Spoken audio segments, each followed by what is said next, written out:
Chapter 13. The War is Over. Weeks went by after Mr. Brock's news. There was no word from Johnny. Maybe he was on his way home. Maybe he was hurt. Or maybe Mary did not want to think about it. None of the Irish Brigade had come home yet. There was no news, only waiting. Then one day, Mary was walking home from the Brocks' house. The sun was low. The sky was almost dark. The air was cool. Everything was quiet. Then Mary heard the soft beat of a drum. The sound was coming from far up the street. The drum beat grew louder, and louder, and louder.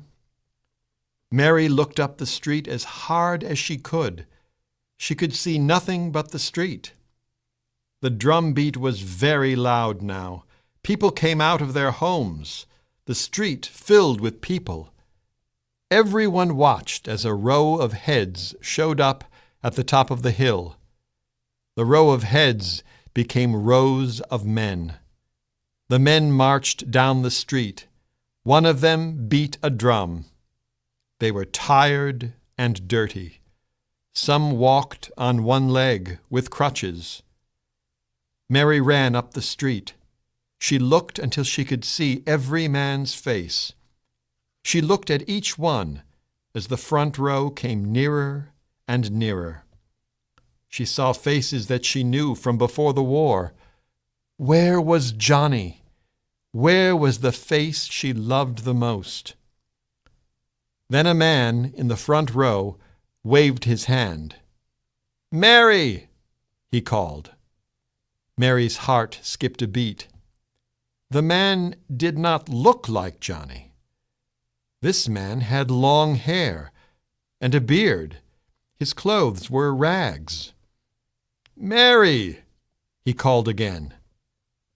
"Johnny!" called Mary. "Of course it is you. Of course you came home.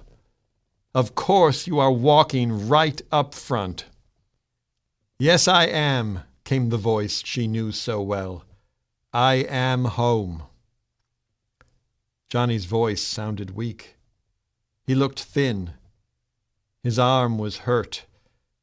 But he was in one piece, and he was home. Johnny McGee had come marching home. The North had won the war. The Irish Brigade had helped. Boston threw a big party. Thousands of people gathered in the streets. A band played. Everyone sang along. Everyone moved back and forth like ocean waves. "What will you do now?" Mary asked Johnny. "When I am strong again, I want to run for city office," said Johnny. "I want to help run this city." And so he did. Johnny McGee became a big name in Boston. Mary left the Brocks and took care of her own family. Every night she cooked a hot dinner. Almost always there were potatoes in the pot. Johnny and Mary did not get old. Their bodies wore out from hard work. But they died happy, not hungry. And their new country was better and stronger because of them. Their children, John and Patrick and Bridget and the others, lived better lives than Johnny and Mary had lived. In their homes, almost every night, there were potatoes for dinner.